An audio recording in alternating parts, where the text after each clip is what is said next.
Desde el mediodía, empresarios y delegados del gobierno están sentados en una mesa técnica para buscar salidas al apagón industrial. El ex vocal del Consejo de la Judicatura, Javier Muñoz, tras cumplir su condena de 9 meses, ofreció disculpas públicas por haber interferido en la justicia. En la Asamblea ya van 3 intentos fallidos para elegir vicepresidente, pues el correísmo bloqueó las candidaturas presentadas por el socialcristianismo y Construye. La ex vicepresidenta de la Asamblea, Bella Jiménez, y otras 3 personas están detenidas, acusadas de presunta concusión, según la Fiscalía.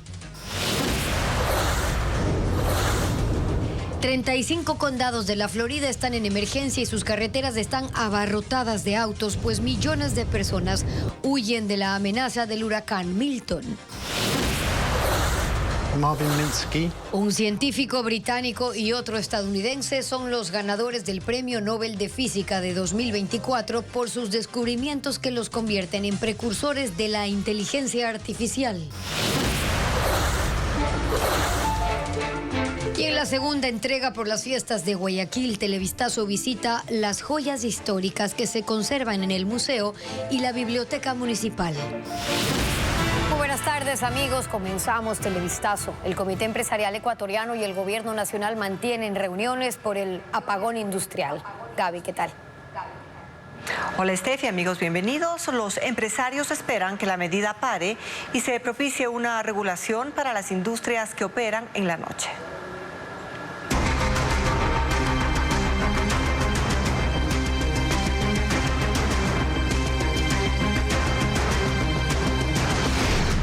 Industrias, sector cortocircuitado.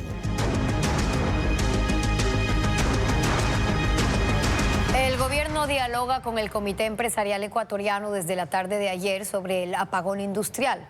A esta hora se lleva a cabo la primera mesa técnica para resolver las medidas energéticas que se tomarán en adelante. Adriana Bermeo con el recuento de los encuentros.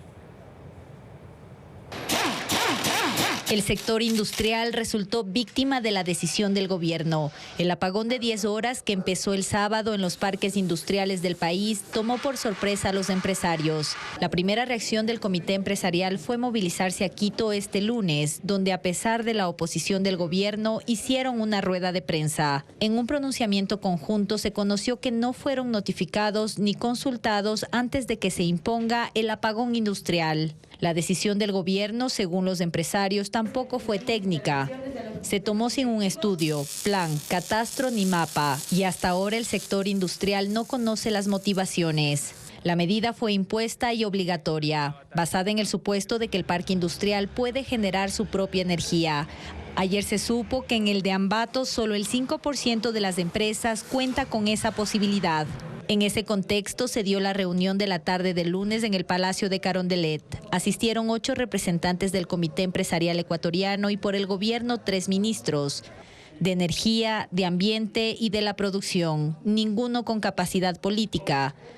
No estuvo ni el presidente Daniel Noboa ni el ministro de Gobierno Arturo Félix. Sorprendió la llegada de María José Pinto, que no es funcionaria y es candidata a la vicepresidencia por ADN.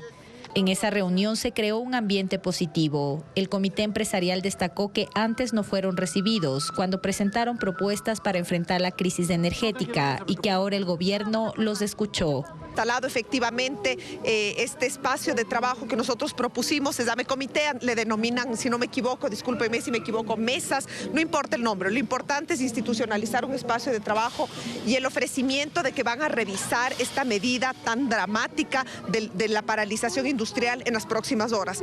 Esa mesa técnica en la que participan gobierno e industriales inició a las 12 horas de este martes. El clima de diálogo que se propició la tarde de ayer está condicionado a que el apagón industrial pare y que se elabore un plan consensuado con la participación de los empresarios. Jornadas nocturnas y vacaciones forzadas son medidas que tomaron los empresarios para evitar despedir a empleados. Sin embargo, advierten que de continuar con el apagón industrial en la noche, habrá recortes de personal. Informa Diego Puente. Tras 4 días del inicio del apagón industrial, los trabajadores ya sienten los efectos. Las empresas, obligadas a paralizar sus actividades en el día, adoptaron 3 medidas: jornadas nocturnas, horarios parciales y vacaciones forzadas para evitar despidos. El sector privado emplea a 9 de cada 10 trabajadores formales en el país. Continental, una fábrica de neumáticos en Cuenca, envió a 100 de sus 1.000 trabajadores a vacaciones. En comunicados internos se les indicó que esperan una resolución de las autoridades para retomar las jornadas normales de empleo. En la fábrica Promepel de Ambato, especializada en cuero, se cambió la jornada. Trabajan desde las 6 de la tarde, hora que llega la energía eléctrica al parque industrial, hasta las 11 de la noche. El horario no se extiende para no exponer a sus trabajadores a la inseguridad. Televistazo preguntó a las cámaras de industriales de Guayaquil, Azuay y Ambato, y hasta el momento no existen reportes sobre despidos intempestivos a causa del apagón. Pero esto está supeditado a que la situación no se prolongue. De lo contrario, prescindirán de empleados. El verdadero efecto de esta decisión no la vamos a ver ahora, sino la vamos a ver en el corto plazo. Dentro de un mes, dentro de 2 meses, cuando el flujo y el presupuesto de las empresas no se haya cumplido, el primer afectado tendrá que ser una reducción de empleo. Trabajar de noche y en las madrugadas sí provoca sobrecostos. Los empleados a partir de las 19 horas hasta las 6 de la mañana reciben un recargo adicional del 25% según el artículo 49 del Código de Trabajo. La Cámara de Industrias de la Azuay dijo que esto será absorbido por los empresarios, pero es insostenible a mediano plazo. Por eso pide al gobierno que dé marcha atrás en la medida y que acoja los pedidos para tener apagones sectorizados según las capacidades de autogeneración de las empresas. Las reservas energéticas de la hidroeléctrica Mazar en Azuay están a punto de perderse porque el nivel del agua está cayendo de manera sostenida desde ayer. Y en menos de 14 horas la cota cayó 2 metros por debajo de los niveles mínimos para operar. Según SENACE, eso responde a la reducción de los cortes de energía. Diego Cuenca explica las advertencias que hace el Operador Nacional de Electricidad. Desde la primera semana de octubre, el Operador Nacional de Electricidad, SENACE, empezó a advertir la urgencia de recuperar las reservas energéticas de la hidroeléctrica Mazar, porque sus 2 unidades de generación, que suman 170 megavatios, estaban dejando de operar por la escasez de agua en su embalse. Atender ese pedido se traducía en sostener los cortes de energía, que en la última semana de septiembre eran de 12 horas al día. Sin embargo, el gobierno hizo todo lo contrario. Esta semana redujo el horario de los apagones hasta 4 horas para el sector residencial. Y la consecuencia de esa decisión no tardó en llegar. Los 4 metros del nivel de agua que se recuperaron con las lluvias empezaron a caer desde el viernes. Y para ese lunes, nuevamente la cota estaba en 2.116 metros sobre el nivel del mar. Y durante la madrugada y mañana de ese martes, disminuyó a 2014, es decir, está por debajo del nivel mínimo que requiere la central para funcionar. Por eso SENACE, en un documento que emitió el 2 de octubre, hizo una observación a la reducción de los horarios de los apagones. Considerando las medidas informadas, el embalse va a seguir cayendo y el riesgo de colapso aumenta, puesto que no se tendría control sobre el nivel del embalse, perdiendo potencia de la central Mazar, puesto que alrededor del 18 de octubre del 2024 se alcanzaría la cota 2.110 metros, en la cual se pierde la primera unidad de esta central. En este escenario se deberán realizar racionamientos forzosos para garantizar la operación del Sistema Nacional Interconectado, sin control en la programación de los racionamientos. La entidad calificó que las reservas energéticas están degradadas y mostró preocupación por un eventual riesgo de que salgan de operación grandes bloques de generación. Entre esos, el parque termoeléctrico, que según SELEC, está entregando 1.800 megavatios. Ante ese escenario, el documento puntualizó: estas disminuciones de oferta registradas en la planificación y operación del sistema obligarían a SENACE a realizar programaciones de cortes en periodos no autorizados, en el comunicado emitido por la Secretaría General de Comunicación de la Presidencia. Con base en estas advertencias, el gobierno tomó la decisión de cortar la energía a las industrias hasta por 10 horas al día. Los aspirantes a la presidencia de la República inauguran extraoficialmente la campaña electoral alrededor de la crisis energética.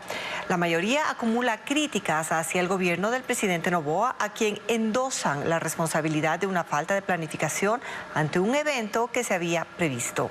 Aunque escasas, también hay propuestas para afrontar el problema. Los apagones encienden la precampaña electoral. Es el tema recurrente de quienes aspiran a llegar a Carondelet. Y entonces, unos hacen diagnósticos harto conocidos, otros lanzan ideas de lo que harían si tuvieran el poder en sus manos y también hay propuestas concretas. Nadie se quiere quedar fuera de la conversación que ocupa a todos, que afecta a todos.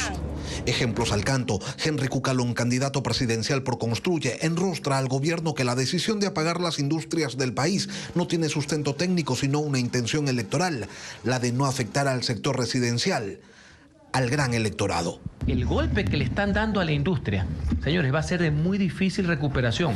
Sí, por eso es que van a trasladar los costos. Pero, señores, eso va a generar mayor desempleo. Todo por un cálculo electoral. Y cuenta que el 27 de septiembre le envió al presidente de la República un proyecto de enmienda constitucional y de reforma legal para hacerle frente a la crisis y atacar estructuralmente el problema. Y él no es el único. Jan Topic incluso hizo un plantón afuera de Carondelet en protesta por el mal manejo del gobierno a la crisis energética. En redes, Topic ha hecho diagnósticos centrándose en el costo de la crisis, en las pérdidas económicas y de empleo. Cada 3 segundos de apagón se pierde un empleo. Cada 3 segundos de apagón, una familia ecuatoriana pierde sus ingresos. Sin embargo, hasta el momento, en redes, no ha presentado una propuesta técnica. En la orilla de la crítica se para el aspirante del Partido Social Cristiano, Henry Kronfle. Si gastara luz como gasta en adjetivos, la crisis sería aún más grave. Improvisado, incompetente e insensible, este gobierno ha demostrado una vez más que no tiene idea de cómo gobernar. El aspirante de Pachacutic, Leonidas Isa, en su cuenta de la red X posteó el 23 de septiembre que la crisis energética es consecuencia directa de la falta de un gobierno competente y amplía que no existe planificación en ningún sector del Estado, lo que ha dejado al pequeño sector productivo al borde del colapso. El candidato de Creo, Francesco Tabacchi, sostiene que sí existen formas de optimizar el uso energético sin detener por completo la producción. Reflexionemos, dice, y busquemos soluciones que cuiden a las familias ecuatorianas y la economía de todos. La candidata del correísmo le apunta a la falta de acciones que compensen de alguna manera la afectación que provocan los apagones. ¿Cuáles son las medidas que propone este gobierno para contener todo eso? Ninguna. ¿Algún tipo de bono? Víctor Arauz apela a la vieja fórmula de que si hay una crisis, entonces la banca debe hacerse cargo. Señores banqueros, es hora de demostrar al país que también pueden ser solidarios. Ayuden a la gente. Hay que dar meses de gracia. Jorge Escala, del Movimiento Popular Democrático, señala que el presidente Noboa pone énfasis en su incapacidad de gobernar y dice lo que todos saben, que con el apagón industrial se detendrá la producción, se reducirán las fuentes de empleo y sin duda serán los trabajadores los que paguen la crisis. El presidente candidato no se queda por fuera de la jugada política. En medio de los apagones busca apalancar la narrativa de haber gestionado como nadie en 10 meses de gobierno 450 megavatios de una generación que aún no funciona, lo que se suma al perdón del consumo de 180 kilovatios en diciembre, enero y febrero, si es que hubiera energía que consumir para esos meses. Declaran en estado de emergencia en 35 condados de Florida en los Estados Unidos por la llegada del huracán Milton y se prevé que el fenómeno natural toque tierra entre la noche del miércoles y la madrugada del jueves. El huracán Milton es ahora la tormenta más fuerte de la temporada. Es de categoría 5 con vientos sostenidos de 250 kilómetros por hora y ráfagas de hasta 280. Y una imagen captada desde la Estación Espacial Internacional muestra la magnitud de este fenómeno, cuya parte externa dejó inundaciones en la península de Yucatán en México, donde hubo evacuaciones preventivas ante la advertencia de marejadas ciclónicas. Y ahora se dirige hacia el oeste de Florida en Estados Unidos, donde tocará tierra entre la noche del miércoles y la madrugada del jueves. El gobernador Ron DeSantis declaró estado de emergencia en 35 condados y recordó a la población que debe evacuar si están en zonas de riesgo, por lo que miles de residentes tomaron sus pertenencias y abandonaron ya sus casas. La alcaldesa de la ciudad de Tampa hizo una advertencia más radical. El huracán Helene fue una llamada de atención, señaló. Esto literalmente es catastrófico. Y sin drama alguno, les digo que si eligen quedarse en áreas de evacuación, van a morir. En la localidad de Oldsmar, en la bahía de Tampa, toneladas de escombros del huracán Helene permanecen apiladas a los costados de la vía y deben ser retiradas hasta hoy, ante el riesgo de que los vientos de Milton hagan que salgan volando nuevamente, sumando otro peligro. Dada la trayectoria y la fuerza prevista del huracán, el presidente Joe Biden ha cancelado su viaje a Alemania y Angola para quedarse a supervisar los preparativos y la respuesta de la Agencia Federal de Emergencias al impacto de Milton, que se sumará al dejado por Helene en el sureste del país.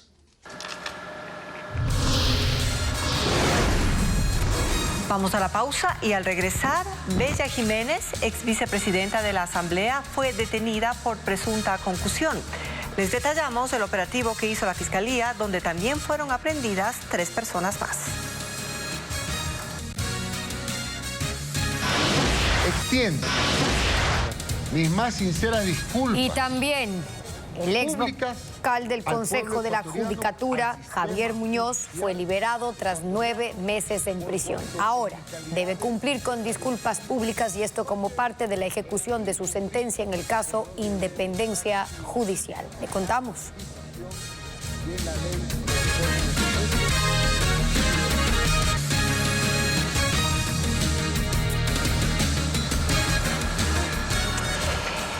La ex vicepresidenta de la Asamblea Nacional, Bella Jiménez, fue detenida hoy junto a otras 3 personas acusadas de concusión. Según el COIP, este delito se configura cuando un funcionario público exige dinero o contribuciones a cambio de algún favor. ¿Cómo que no sabe? Yo no tengo nada que comer. Ocurrió en plena madrugada en 4 sectores distintos de Guayaquil. 4 allanamientos que al final dejaron como saldo 4 detenidos. Entre ellos, ella, Bella Jiménez, ex asambleísta, ex vicepresidenta de la Asamblea Nacional. Por un delito de concusión con la asambleísta, ex asambleísta que usted hace mención. El caso por el que se la detiene ahora es el mismo por el que perdió su curul. En octubre del 2021, Jiménez fue acusada de pedir dinero a cambio de cargos públicos. La Asamblea votó unánimemente a favor de su expulsión. Es más, el único voto en contra fue el de ella. Y aunque dejó de ser asambleísta, el caso siguió adelante porque ese delito del que se le acusa, la concusión, no prescribe. Esta madrugada la policía no solo detuvo a la exasambleísta, sino también a 3 personas más, entre ellas su hijo y su hermano. Todos fueron trasladados a Quito y puestos a órdenes de la Fiscalía Nacional. El ex vocal del Consejo de la Judicatura, Javier Muñoz, ofreció disculpas públicas por haber interferido en la justicia junto con Wilman Terán en la destitución de un juez. El acto fue parte de la ejecución de su sentencia en el caso Independencia Judicial. Lo informa Jacqueline Rodas. Luego de pasar 9 meses y 6 días preso, el ex vocal del Consejo de la Judicatura, Javier Muñoz, fue liberado. Este martes volvió a vestir de traje y acudió a la Corte Nacional para cumplir con otro punto de la ejecución de su sentencia, las disculpas públicas. Extiendo mis más sinceras disculpas públicas al pueblo ecuatoriano, al sistema judicial ecuatoriano, por cuanto en mi calidad de funcionario público fallé e incumplí con los deberes establecidos en la Constitución y en la ley conforme a los hechos. Judicatura Wilman Terán, al destituir ilegalmente al ex juez Walter Macías con la cuestionada mayoría de 2 votos contra 3. Ante Macías, quien asistió a la audiencia por Zoom, también se disculpó. Extiendo mis más sinceras disculpas al doctor Walter Sanmon Macías Fernández, ex juez de la Corte Nacional de Justicia, víctima indirecta de los hechos juzgados, por el cual en mi calidad de funcionario público fallé. Para que Javier Muñoz, de una institución financiera, y hemos pedido que se impute al valor de estas obligaciones. De igual manera hemos puesto a disposición de la justicia 2 terrenos. El caso Independencia Judicial continúa para Wilman Terán, la ex vocal de la Judicatura Maribel Barreno y otros 9 exfuncionarios que enfrentarán la audiencia de juzgamiento.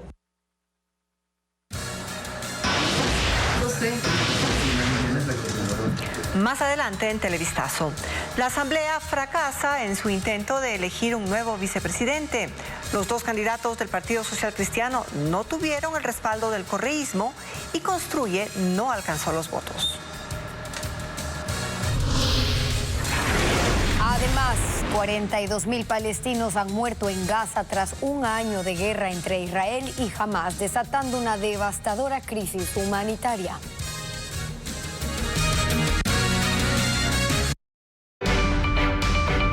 favoritos. Conoce más en bolivariano.com.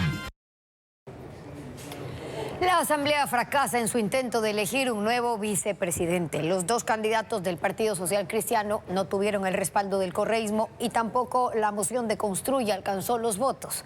Patricio Díaz está en el Pleno del Legislativo, informa los detalles de esta sesión. Van a demostrar que participativamente.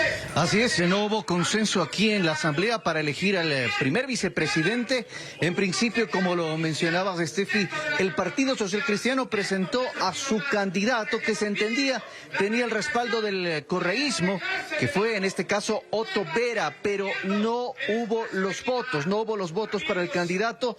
En realidad solo alcanzó 28 de los 70 votos necesarios Otto Vera, y tampoco tenía el respaldo de ADN y Construye. Luego se presentó el candidato también del Partido Social Cristiano, Hamilton Intriago, que igualmente tampoco tuvo los votos. El correísmo se abstuvo nuevamente en su mayoría y solo alcanzó 40 votos. Esto ha generado las críticas y obviamente el disgusto de los legisladores socialcristianos, que incluso fueron hasta donde está la vicepresidenta, la presidenta de la Asamblea, Viviana Veloz, a exigirle explicaciones sobre esa votación. Luego Construye intentó que Gabriel Bedón sea el vicepresidente, pero igualmente solo alcanzó 51 votos y tuvo el respaldo de ADN y de los independientes. Así fue como se dio la votación en esta sesión de la Asamblea Nacional. La presidenta Viviana Veloz pidió a los jefes de bloque una reunión para tratar de resolver lo que acontecía y suspendió ese punto. Sin embargo, hasta este momento no hay acuerdos respecto del futuro vicepresidente de la Asamblea Nacional. El Partido Social Cristiano ha dicho que insistirá con Otto Vera y que no presentará otro candidato, mientras se busca en las otras bancadas un candidato de consenso que todavía no se encuentra. La presidenta de la Asamblea anunció que se retomaría el punto posteriormente, pero sin acuerdos. No se sabe si se retomará ese punto este mismo día martes o cuando se lo retome para designar al primer vicepresidente de la Asamblea. Por supuesto, estaremos atentos para darles esa información oportunamente. Un subteniente del Ejército falleció anoche durante un ataque armado de un grupo delictivo a una patrulla que realizaba un control del poliducto Pascuales La Troncal. Desde el 26 de septiembre, las Fuerzas Armadas dan seguridad a las tuberías de Petroecuador. Paul Romero con el informe. El subteniente del Ejército Cristian Morales murió anoche durante un ataque armado de un grupo delincuencial. La emboscada ocurrió a las 23 horas 45 minutos de este lunes, cuando una patrulla verificaba unos pinchazos en el poliducto Pascuales La Troncal. El oficial fue trasladado al hospital de Daule, pero falleció por las heridas de 2 impactos de bala, según una comunicación del Ejército. 2 disparos y lo mataron porque llegó ya a Daule, al dispensario médico, ya sin vida. Este ataque ocurrió 13 días después del acuerdo firmado entre el Comando Conjunto y Petroecuador para la protección del sistema hidrocarburífero y seguridad de poliductos durante 5 años, para reducir la vulneración de las tuberías ante las constantes perforaciones clandestinas. Las Fuerzas Armadas se comprometieron a proteger 1.655 kilómetros de tubería de poliductos por donde Petroecuador transporta gasolina super y extra, diésel, napta base, gas licuado de petróleo. Las operaciones de control hidrocarburífero se realizan a escala nacional, con prioridad en las provincias de Esmeraldas, Santo Domingo de los Áchilas, Los Ríos, Guayas, Santa Elena, Pichincha, Cotopaxi, Sucumbíos y Orellana, en donde se han detectado más pinchazos. En lo que va del año se han descubierto 138 acoples clandestinos en los poliductos y se han decomisado 45.968 galones de gasolina y 12.184 de diésel. El acuerdo incluye la seguridad de 497 kilómetros de tubería del sistema de oleoducto transecuatoriano SOTE entre la Amazonía y Esmeraldas.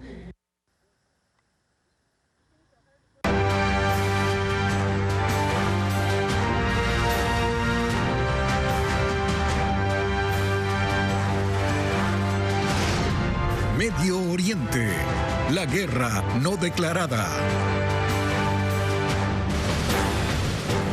42.000 palestinos han muerto en un año de guerra de Israel contra el grupo Hamas en la Franja de Gaza. Ese territorio está destruido, su población desplazada y hay una gravísima crisis humanitaria.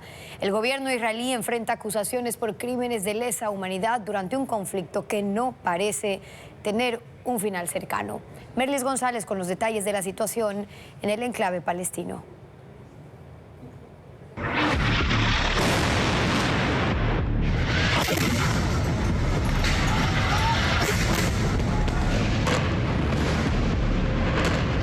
Israel prometió acabar con Hamas y aunque no lo ha logrado, sí ha destruido su principal territorio. El grupo extremista controla la Franja de Gaza desde el año 2006, cuando su brazo político ganó las elecciones. Los edificios donde operaba han sido bombardeados, pero también residencias, escuelas, universidades y mezquitas. La Franja de Gaza es un territorio palestino ubicado a orillas del mar Mediterráneo, que mide 41 kilómetros de longitud por 12 de ancho. Está rodeado por Israel desde el norte hasta el sureste y limita en el sur con Egipto. Es densamente poblado con unos 2.7 millones de habitantes, todos atrapados por un bloqueo de sus fronteras en medio de la incesante ofensiva israelí, que ha destruido 80% de sus estructuras y ha dejado un rastro de muerte. Cerca de 42.000 personas han muerto en un año de guerra y la Oficina de Coordinación de Ayuda Humanitaria de la ONU cree que hay unos 10.000 cuerpos bajo los escombros. Verificar las cifras ha sido una tarea imposible, con el sistema sanitario destruido y los números reportados únicamente por miembros de Hamas. Lo que sí es seguro es que entre los fallecidos hay terroristas, pero también civiles, entre ellos mujeres, niños, personas de la tercera edad, trabajadores humanitarios, médicos y periodistas. Desde hace un año la situación es caótica en muchos sentidos. En Gaza no hay lugar seguro. 90% de la población ha huido para salvarse. Los ataques israelíes obligan a los gazatíes a moverse constantemente, huyendo de los misiles y las balas, pero siempre dentro de Gaza. Se albergan en refugios, escuelas y tiendas de campaña, corriendo el riesgo de ser atacados en cualquier momento. Los hospitales están colapsados. Según la OMS, solo la mitad están parcialmente operativos. El personal atiende a decenas de víctimas diarias en condiciones de extremo peligro, con escasos suministros, sin electricidad y sin agua. La población tiene acceso limitado a las medicinas, vacunas y las condiciones insalubres de las ciudades en ruinas han provocado todo tipo de enfermedades, incluyendo la erradicada polio. Los alimentos también son escasos en Gaza y 1 de cada 3 niños tiene desnutrición aguda. Con los terrenos agrícolas bombardeados y el bloqueo fronterizo intensificado, los gazatíes sobreviven por la entrada de ayuda humanitaria. Países se han organizado para entregar toneladas de suministros por aire, mar y tierra, pero no es suficiente para paliar el hambre. Israel pasó en un año de ser víctima de un ataque terrorista a ser acusado de crímenes de guerra por su brutal respuesta. La ONU acusó al gobierno de Israel de exterminio, tortura y persecución de palestinos. Dice que ha usado el hambre como arma de guerra y que ha demolido el territorio intencionalmente. Israel sostiene que su guerra es contra Hamas y que el blanco de sus ataques es el sistema de túneles, bodegas y refugios subterráneos del grupo. Decenas de países han pedido un alto al fuego en Gaza por razones humanitarias. Negociaciones de Estados Unidos, Qatar y Egipto lo lograron al inicio solo de manera temporal. Pero el gobierno israelí dice que no se detendrá hasta acabar completamente con la amenaza de Hamas. Y en la Franja de Gaza están todavía 101 rehenes capturados por Hamas durante el ataque terrorista en Israel. Se estima que algunos han muerto durante los combates o que han sido asesinados en cautiverio. Mañana, en la 4ª entrega de esta serie, Televistazo analiza este drama. Por ahora no existe posibilidad de un alto al fuego para su liberación. Un científico británico y otro estadounidense son los ganadores del Premio Nobel de Física. La Academia Sueca los ha reconocido por décadas de trabajo y lograr que las máquinas aprendan. Son los precursores de la inteligencia artificial. El estadounidense John Hopfield tiene 91 años, es profesor emérito de la Universidad de Princeton y es conocido por su estudio de 1982 sobre redes neuronales artificiales para el aprendizaje automático. En otras palabras, descubrimientos e inventos para hacer que las máquinas aprendan. Es el creador de una memoria que podía almacenar y reconstruir imágenes. Mientras que el científico británico Geoffrey Hinton, hoy de 76 años, inventó en los años 70 un método que permite a una máquina encontrar propiedades en los datos de forma autónoma e identificar elementos específicos en las imágenes. Un obsesionado por estudiar cómo funciona el cerebro y tratar de replicar esos mecanismos en las computadoras. Sus trabajos pioneros han logrado que los computadores no se limiten a seguir instrucciones, sino que aprendan a través de ejemplos. Aplicaciones que han permitido incluso el desarrollo de asistentes virtuales como Siri o Alexa, el reconocimiento facial, la traducción automática y en medicina dispositivos para la detección de tumores. Geoffrey Hinton abandonó la primera línea de la investigación y en 2023 se convirtió en guardián de los alcances de la inteligencia artificial. Como vicepresidente de ingeniería de Google, alertó sobre sus peligros. Hablaba de cómo las noticias falsas causan divisiones en la sociedad, el impacto en los empleos, pero llegó a decir también que la inteligencia digital que está desarrollando el mundo podría llegar a ser una forma de inteligencia mejor que la de los cerebros biológicos.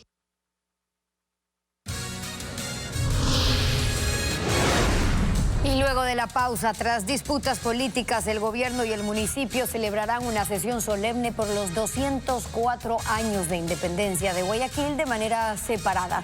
Les contamos los detalles.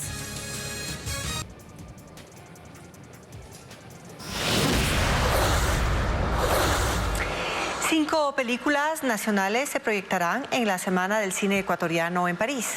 Mientras en Cuenca, una obra peruana llegará al Teatro Pumapungo. Estefanía Arias con la agenda cultural.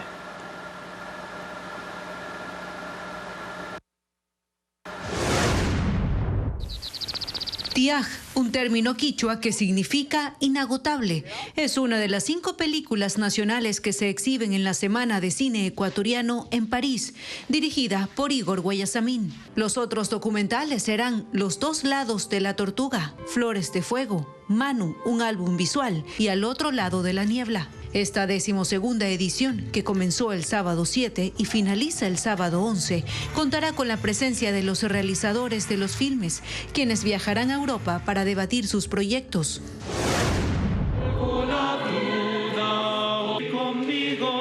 Un recorrido musical con los temas más emblemáticos del pasillo ecuatoriano. Tu duda y la mía es el concierto que presentará la Casa de la Música junto al Centro Cultural Mama Cuchara en la capital.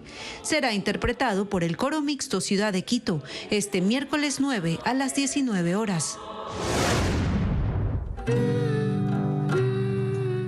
Un padre y sus 2 hijos viven en una casa sin mujeres. Las labores más cotidianas se volverán verdaderas aventuras y la comunicación un poco difícil.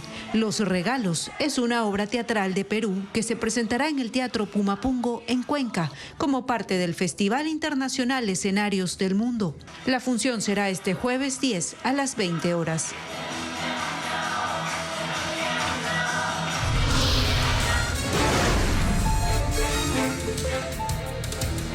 Al volver, la réplica del Acta de Independencia de Guayaquil se exhibe en el Museo Municipal junto con... Panamá expulsa a ecuatorianos con antecedentes penales o vinculados a organizaciones terroristas como Los Lobos y Chone Killers.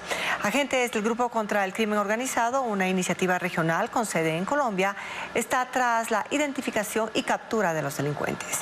Melín Ochoa con los detalles.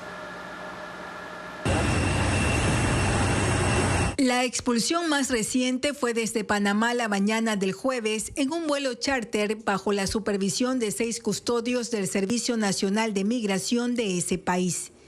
De los 36 ecuatorianos deportados, a 10 se les aplicó la expulsión por ser considerados una amenaza para la seguridad colectiva del país centroamericano. Y 3 de ellos, que tenían boletas de captura, fueron llevados directamente desde el aeropuerto de Manta a la cárcel. No especificaron los delitos, pero las causas de expulsión incluyen narcotráfico, terrorismo, crimen organizado, violencia a la mujer y hasta sicariatos. Detrás de la identificación de delincuentes está el Grupo Conjunto contra el Crimen Organizado GCO, con sede en Colombia, una iniciativa regional para el procesamiento de información e intercambio de inteligencia entre Estados Unidos, Panamá, Colombia, Ecuador, Perú, Chile y Argentina sobre terrorismo y delincuencia organizada transnacional. En operaciones realizadas por este grupo está la deportación de alias Negro Tulio, uno de los cabecillas más peligrosos, el pasado 1 de junio, y de Daniel Salcedo, deportado desde Panamá el 16 de enero. El GCO es financiado por Estados Unidos y lo conforman policías evaluados por el gobierno estadounidense. Entre ellos está un agente ecuatoriano que también opera desde la sede en Bogotá. En el 2024, los agentes han monitoreado a 1.184 ciudadanos con antecedentes penales de diferentes nacionalidades que han intentado llegar a Estados Unidos por Panamá. 60 fueron capturados por este grupo regional. En un mes, y como resultado del trabajo de este grupo, Panamá sacó de su país 100 ecuatorianos en 3 vuelos. Al menos 20 estaban relacionados con 2 organizaciones narcocriminales como Los Lobos y Chone Killers, que tenían hasta 9 procesos judiciales por asesinato, droga, armas y asociación ilícita. Tanto el gobierno como el municipio preparan una sesión solemne para este miércoles 9 de octubre por la conmemoración de los 204 años de independencia de Guayaquil. Esto ya ocurrió en julio debido a la disputa política entre el presidente Daniel Noboa y el alcalde Aquiles Álvarez, que incluso escaló al plano judicial. Luisa María Heredia con el informe. Tal y como ocurrió el 25 de julio, este 9 de octubre en Guayaquil, habrá 2 sesiones solemnes. Una organizada por el municipio anfitrión en la conmemoración de los 204 años de independencia y otra por la presidencia. El acto que encabezará el alcalde Aquiles Álvarez se llevará a cabo en el Parque Centenario, centro de la ciudad, a partir de las 17:30 de este miércoles. Y como ya había anticipado, Álvarez no contará con la asistencia de funcionarios de gobierno. Bueno, las autoridades nacionales no están invitadas. Yo creo que es público y notorio la relación que tenemos. Tampoco puedo ser falso, lo cortejo no quita lo valiente, pero me persiguen y mi negocio, que es el que me da de comer, está cerrado. Televistazo preguntó al Cabildo si en la lista de invitados consta la presidenciable de la Revolución Ciudadana, Luisa González. Pero hasta el cierre de este informe no obtuvo respuesta. González estuvo en primera fila en la sesión del 9 de octubre del año anterior, 6 días antes de la segunda vuelta electoral que disputó con el ahora presidente Daniel Noboa. La candidata fue centro de atención para las cámaras que transmitieron el evento, en el que Álvarez criticó públicamente a Noboa. Eso marcó el inicio de una pugna política que luego escaló incluso al plano judicial. Ya en el cargo, Noboa le retiró la competencia para la construcción del 5º puente al municipio, excluyó al alcalde de las reuniones de trabajo y los consejos de seguridad, no agilizó la entrega de una garantía soberana solicitada para un proyecto de agua potable y denunció a Álvarez y a 2 de sus hermanos por supuesto comercio ilegal de combustibles. Es lo que se conoce como el caso AAA, una investigación que realiza la Fiscalía y por la que se le suspendió el despacho de combustible a la empresa de Aquiles Álvarez, Gasolineras Copedesa. En ese marco, este lunes, un juez le negó una acción de protección presentada por la compañía para levantar la suspensión. El alcalde participó en la audiencia. Para la otra sesión solemne la irá el presidente Noboa. No hay una convocatoria formal. Extraoficialmente se conoció que será en los exteriores de la gobernación del Guayas a las 16 horas. Es decir, si cada acto comienza puntualmente. No habrá discursos simultáneos como pasó en julio. Ahora Noboa hablará primero que Álvarez. Guayaquil no tenía sesiones dobles desde la administración de Rafael Correa en la presidencia y de Jaime Nebot en la alcaldía.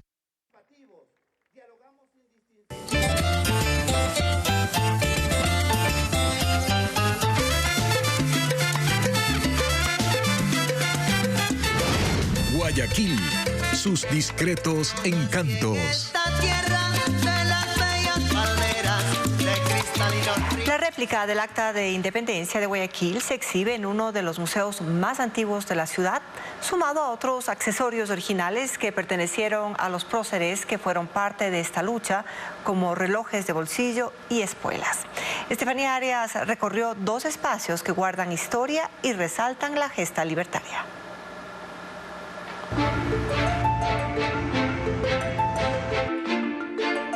Mi nombre es Leslie Bueno y llevo trabajando 8 años en el Museo Municipal de Guayaquil.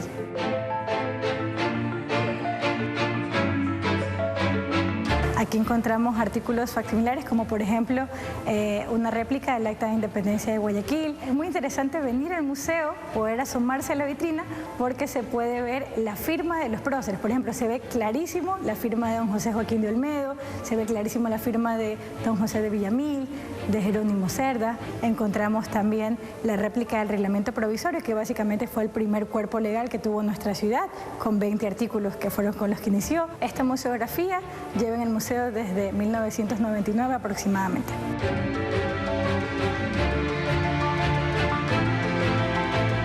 Algunas de las reliquias que se encuentran exhibidas en el museo pertenecieron a próceres muy importantes, como por ejemplo tenemos el reloj de bolsillo de don José Joaquín de Olmedo, tenemos 3 piezas que pertenecieron al prócer León de Febres Cordero, tenemos sus charreteras, que es lo que los militares se colocan aquí en la parte de arriba, tenemos las espuelas, que es lo que se colocan en las botas, y tenemos también un relicario muy lindo con su retrato, y tenemos también otro reloj de bolsillo que perteneció a Luis de Urdaneta. Este museo es el más antiguo de la ciudad y guarda bienes de gran importancia y valor tanto histórico como cultural.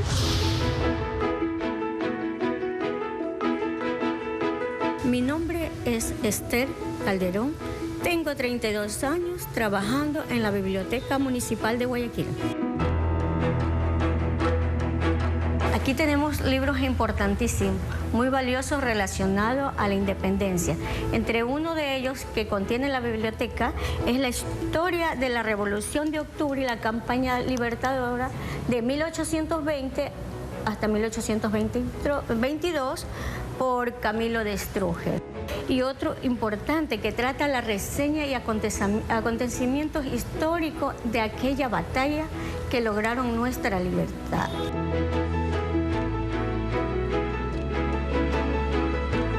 Toda la historia, desde que inicia Guayaquil, desde el Cerro Santa Ana, hasta cuando se fue extendiendo toda la parte principal, desde la avenida Olmedo hasta la calle Boyacá, empieza la ciudad nueva, por personajes historiadores de aquella época, por ejemplo como Camilo de Estruje.